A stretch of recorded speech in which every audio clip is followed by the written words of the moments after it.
যে পরীক্ষাগুলোতে থাকে সেখানে আমরা খুব সহজে 2 সেকেন্ডে কিভাবে এটার উত্তর বের করতে পারবো সেটা একটু আমরা শিখে নিচ্ছি।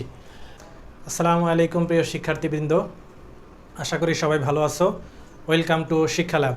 আজকে আমরা খুবই গুরুত্বপূর্ণ একটি প্রশ্নের সমাধান করব। আমাদের প্রতিযোগিতামূলক পরীক্ষাগুলোতে এই প্রশ্নটি আমরা প্রায় লক্ষ্য করি। প্রশ্নটি এরকম যে কোনো সংখ্যার 70% থেকে 70 বিয়োগ করলে ফলাফল 70 হয়, তাহলে ওই সংখ্যাটি কত? মানে বিষয়টা এরকম যে কোনো একটি সংখ্যার 70% থেকে 70 বিয়োগ করলে ফলাফল 70 হয়, তাহলে ওই সংখ্যাটি কত? প্রথমে আমরা একটু ডিটেলস আকারে দেখব যে এটা রেজাল্ট কীভাবে বের করতে হয়, তারপরে আমরা খুব সহজে 2 সেকেন্ডে কীভাবে এই প্রশ্নের উত্তর বের করতে পারি সেই ট্রিক্সটাও আমরা শিখে নিব। চলো শুরু করা যাক। আমরা ধরি সংখ্যাটি এক্স, ধরি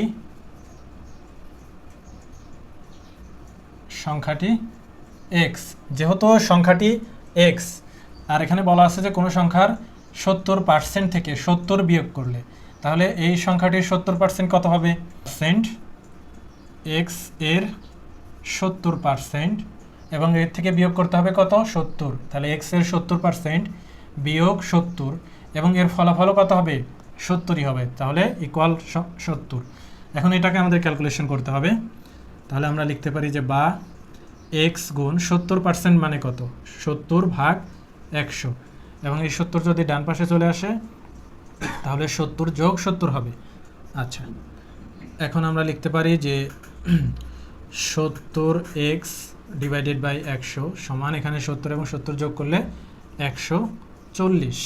ওকে, এখন এখানে 70x সমান 140 গুণ 100, বা x সমান কত হয়? আমরা 70 দিয়ে যদি এটাকে ভাগ করি, 140কে 70 দিয়ে ভাগ করলে 2 আর 100 গুণ করলে কত? 200, অর্থাৎ সেই সংখ্যাটি হচ্ছে কত? 200। তাহলে আমাদের সেই কাঙ্ক্ষিত সংখ্যাটি 200, যে 200 থেকে 70% বিয়োগ করলে ফলাফল কি হবে? 70ই হবে। এখন এটা করতে আমাদের একটু সময় লাগবে। এখন আমাদের যে পরীক্ষাগুলোতে থাকে সেখানে আমরা খুব সহজে 2 সেকেন্ডে কিভাবে এটার উত্তর বের করতে পারবো সেটা একটু আমরা শিখে নিচ্ছি।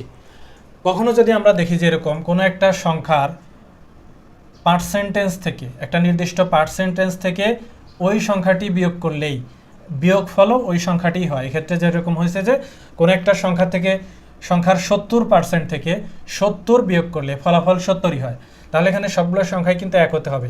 পার্সেন্টেজ যে সংখ্যাটা সেটাও এক হতে হবে, বিয়োগ করার সংখ্যাটাও একই হতে হবে, এবং ফলাফলও যদি একই হয় তাহলে রেজাল্ট হবে 200। প্রত্যেকটা অঙ্কের ক্ষেত্রেই এই সেম রেজাল্ট হবে।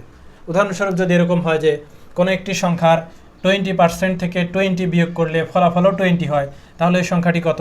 তাহলে রেজাল্ট কিন্তু আলটিমেটলি এই 200ই হবে। সংখ্যা এখানে যেটাই হোক না কেন, শর্ত হচ্ছে এই তিনটা জায়গায় সংখ্যার মানটা কি একই রকম হতে হবে। তাহলে আমাদের পরীক্ষাগুলোতে যদি কখনো আমরা এরকম প্রশ্নের সম্মুখীন হই, আমরা কিন্তু খুব সহজেই বলতে পারবো যে এই ধরনের প্রশ্নের উত্তর কত হয়? 200। তো আজকের ক্লাসটি যদি তোমাদের কাছে ভালো লেগে থাকে অবশ্যই আমাদের ফেসবুক পেজ ফলো করবা এবং আমাদের ইউটিউব চ্যানেল সাবস্ক্রাইব করবা। দেখা হচ্ছে পরবর্তী কোনো ক্লাসে অন্য কোনো টপিকস নিয়ে। সে পর্যন্ত সবাই ভালো থাকবা। আল্লাহ হাফেজ।